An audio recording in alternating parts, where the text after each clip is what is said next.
नमस्कार दोस्तों, तो आप सभी का स्वागत है आपके प्यारे सी यूट्यूब चैनल प्रकृति प्रेम इंस्टीट्यूट में। तो हम बीए थर्ड सेमेस्टर ज्योग्राफी को आराम से स्टेप बाय स्टेप कंप्लीट कर रहे हैं, वो भी वन शॉर्ट वीडियोस में। तो इसी के लिए इसी बात पे कर दे चैनल को सब्सक्राइब। तो यूनिट 1, यूनिट 2, यूनिट 3, यूनिट 4 को हमने कर लिया है बहुत प्यार से कवर, जो आपको पता भी नहीं चला होगा कि कैसे कैसे कंप्लीट भी हो गया है। अब है यूनिट 5 की बारी, जो है हमारी science of climate change, understanding climate change, green house gases, global warming. ये सबको हमें आज समझना है ना। ये हमने पढ़ लिए थे। ये तहरी डैम प्रोजेक्ट और नर्मदा वैली प्रोजेक्ट, ये हमने इससे पिछली वीडियो में पढ़ा था। आज बारी है यूनिट 4 की। क्या है unit 4? Science of climate change. ठीक है, चलिए तो स्टार्ट करते हैं। पहला टॉपिक है ग्रीन हाउस इफेक्ट। तो ग्रीन हाउस इफेक्ट है क्या? पहले आप एक बार इस फोटो को देख लीजिए, आपको अच्छे से विजुलाइज हो जाएगा। ठीक है, देखा? अब आइए समझते हैं अच्छे से। Concept: think of the earth like a car parked in the sun with windows closed. Earth को हम इस तरह समझिए, सोचिए कि एक कार की तरह जो कि पार्क है सन में, मतलब सन ऊपर है और नीचे कार पार्क की गई है एक जगह पे, और कार की विंडोज जो है क्लोज की गई हुई है। कार की विंडोज हमारी क्लोज है और कार हमारी पार्क है सनलाइट में। सनलाइट एंटर कर रही है थ्रू द ग्लास, ग्लास के वजह से, ग्लास के दौरान से थ्रू द ग्लास क्या कर रही है? हीट एंटर कर रही है, सनलाइट एंटर कर रही है एंड हीट्स द सीट्स, और सीट्स को क्या कर देती है? हीट कर देती है, गर्म कर देती है। Word the heat can not escape back out, लेकिन जो हीट है आराम से स्केप वापस नहीं कर पाएगी, है ना। Making inside much hotter then the outside, और इस वजह से क्या हो जाता है?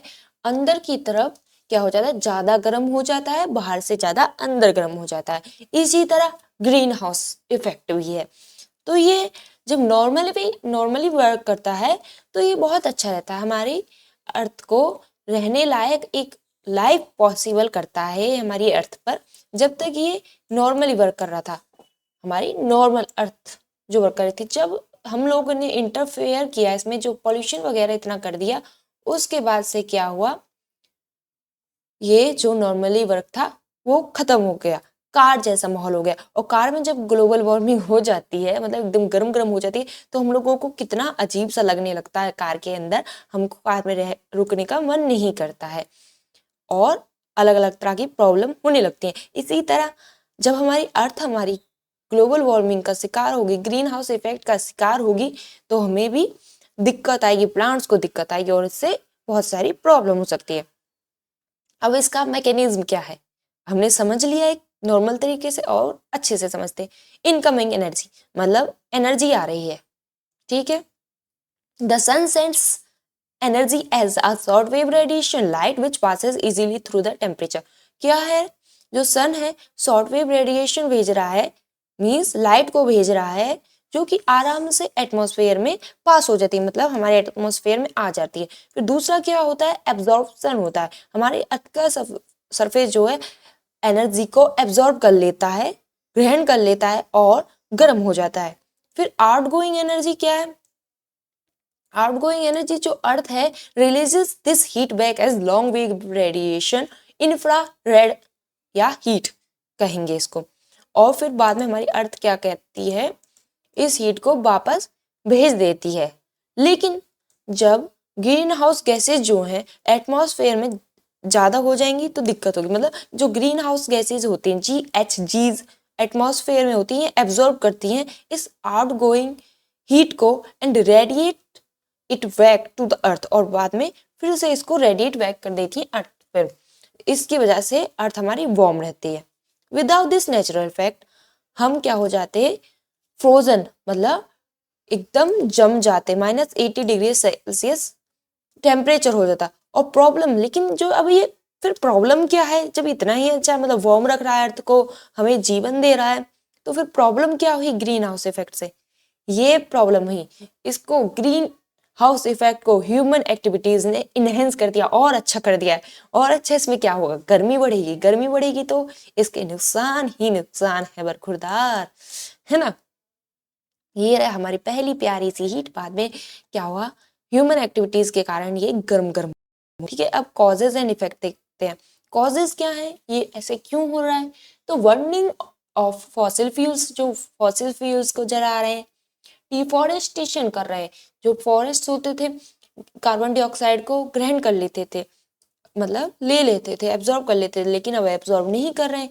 फार्मिंग, फैक्ट्रीज, फैक्ट्री से कितना वेस्ट निकलता है, पॉल्यूशन निकलता है, वेस्ट, ये सब चीजें क्या है, कॉजेज है। इफेक्ट्स क्या है, इन सब की वजह से अब होगा क्या, तो राइजिंग सी लेवल्स, सी लेवल का राइज होगा, एक्सट्रीम वेदर कंडीशंस होंगी, हैबिटेट लॉस होगा, हॉटर टेम्परेचर होगा, हेल्थ रिस्क बढ़ जाएंगे। ठीक है, अब ग्रीन हाउस गैसेज को देख लेते हैं। ग्रीन हाउस गैसेज हमारी कौन कौन सी हैं, तो ग्रीन हाउस गैसेज जैसे CH4, O3, CO2, N2O और H2O vapour, sorry, carbon dioxide, CO2 the biggest contributor, release burning fossil fuels, coal, petrol and deforestation। Carbon dioxide ये बिगेस्ट कंट्रीब्यूटर है किसमें, ग्रीन हाउस गैसेस में। ये release की जाती है, किससे द्वारा रिलीज होगी, फॉसिल फ्यूल्स से। जैसे कि कॉयल और पेट्रोल को हम यूज करते हैं, डिफोरेस्टेशन कर रहे हैं, तो उससे कार्बन डाइऑक्साइड बढ़ेगी। फिर आती है CH4 मीथेन, तो ये क्या करती है, release from paddy fields, paddy field से रिलीज होती है, वहां से ये निकलती है। जैसे कि राइस फार्मिंग करते हैं, कैटल्स होती हैं, काउज, बुफेलोज एंड रोटिंग गार्बेज। ठीक है, फिर हमारा नाइट्रोस ऑक्साइड N2O, क्या, N2O नाइट्रोस ऑक्साइड, ये कहाँ से निकलेगी, केमिकल फर्टिलाइजर्स जो कि यूज किए जाते हैं एग्रीकल्चर में, उधर से आएगी।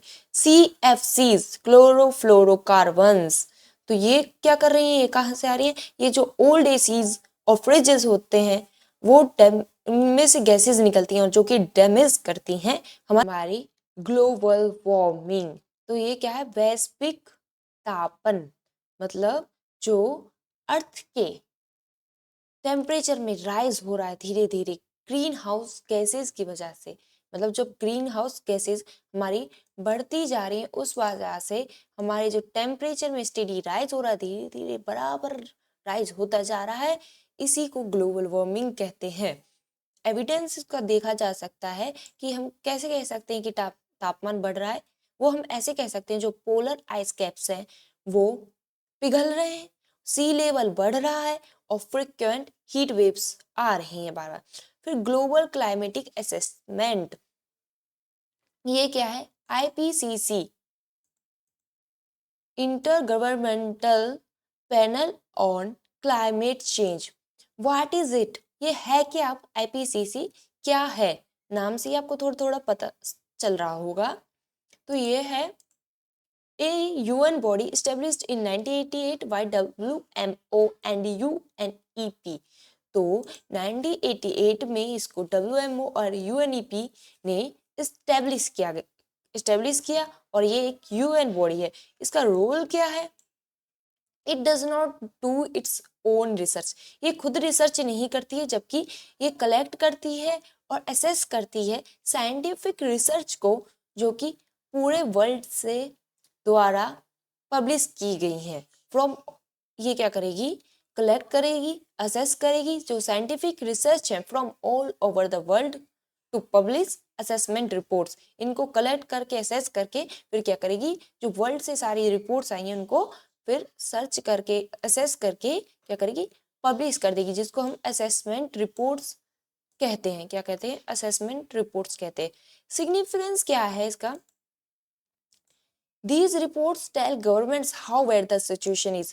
ये रिपोर्ट्स गवर्नमेंट को बताती हैं कि कितनी खराब है अभी सिचुएशन या कितनी नहीं है। ये लेटेस्ट जो अब AR रिपोर्ट आई है वो है AR6। ठीक है, क्या है AR6। Impacts of climate change, specifically India को देखें तो इम्पैक्ट क्या रहे इंडिया पे। Since you are studying Indian geography, focus on these impact. तो हम लोग इंडियन ज्योग्राफी पढ़ रहे हैं तो इंडिया को कैसे भूल सकते हैं, तो देखते हैं। आता है हमारा मॉनसून। क्या है? Monsoon. The monsoon is becoming unpredictable, erratic. Means अब हम सोच समझ के मतलब कैलकुलेशन करके नहीं बता सकते कि अब मॉनसून होगा, अब बारिश होगी, अब नहीं होगी। तो अब अनप्रिडिक्टेबल होता जा रहा है, कभी भी हो जाती है और कभी नहीं आ रही, कभी लेट आ रही, कभी जल्दी आ रही है। ठीक है। Some areas get floods. कहीं कुछ एरियाज हैं जहाँ पे फ्लड्स आ जा रही हैं, जैसे केरला और असम। कुछ ऐसे एरियाज हैं जहाँ पे ड्रॉट, सूखा पड़ रही है।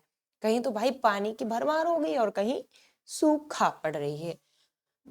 फिर आता है हमारा हिमालयन ग्लेशियर्स को देखें। Glaciers like Gangotri are melting faster. Glaciers ये क्या कर रहे हैं, बहुत फास्टर तरीके से मेल्ट कर रहे हैं। This will initially cause floods in reverse like Ganga, followed by water scarcity in the long run. तो क्या हो रहा है, इस वजह से क्या होता है, इनिशियली क्या होगा, फ्लड्स आएंगी रिवर्स में, जैसे कि गंगा है उनमें फ्लड्स आएंगी, और इसी वजह से क्या होगा, फिर बाद के समय में देखा जाए तो बाद के समय में क्या होगा, पानी की वहां पे कमी पड़ेगी। तो एग्रीकल्चर देखें। Crops like wheat are very sensitive to heat. Crop जैसे कि व्हीट, मतलब व्हीट जैसे कि गेहूं, ये हीट सेंसिटिव होते हैं। A rise of 1 degree Celsius can reduce wheat production significantly in north India. 1 degree Celsius भी अगर टेम्परेचर में राइज होता है तो इससे क्या होता है, क्रॉप्स जैसे कि व्हीट क्या होता है, इनका व्हीट प्रोडक्शन में रिड्यूस हो जाती हैं। सी लेवल राइज कर रहा है। Coastal cities like Mumbai, Kolkata and Chennai face the risk of submergence and salt water entering drinking water supplies. जो कोस्टल सिटीज हैं जैसे कि मुंबई, कोलकाता, चेन्नई, उनको क्या ऐसे रिस्क आ रहे हैं कि वो सबमर्ज हो जाएंगी, डूब जाएंगी, और जो सॉल्ट वाटर है एंटर कर रहा है ड्रिंकिंग वाटर सप्लाईज में। तो अब impacts of climate change India में अगर देखें तो क्या क्या है, मानसून पर पड़ रहा है, अनप्रिडिक्टेबल होता जा रहा है, हिमालयन ग्लेशियर्स मेल्ट हो रहे हैं, एग्रीकल्चर में जो हीट सेंसिटिव क्रॉप्स हैं वो रिड्यूस होती जा रही है उनकी प्रोडक्टिविटी, और सी लेवल में राइज हो रहा है। ये रहे हमारी impacts of climate change. Earthquake, tsunami, drought, heat wave, flooding, agriculture loss, productivity कम हो रही है। ठीक है। और कॉजेज क्या है क्लाइमेट चेंज के, generating power, manufacturing goods, powering buildings, producing food, consuming too much, cutting down forests, using transportation. तो ये सब क्या है, कॉजेज है, क्योंकि ट्रांसपोर्टेशन में क्या निकलता है, अलग अलग तरह की गैसेज निकलती हैं। National action plan on climate change. National action plan क्या है क्लाइमेट चेंज पे, तो देखते हैं ये क्या है। NAPCC इसको कहते हैं। तो India launched this in 2008। India ने इसको 2008 में लॉन्च किया विद 8 नेशनल मिशंस। किसके साथ, 8 नेशनल मिशंस हैं इसके। इसको 2008 में इसको लॉन्च किया गया। इसके लिए वो सीट लगाई थी हमने, और सीट तो शायद गायब हो गई है इसमें से।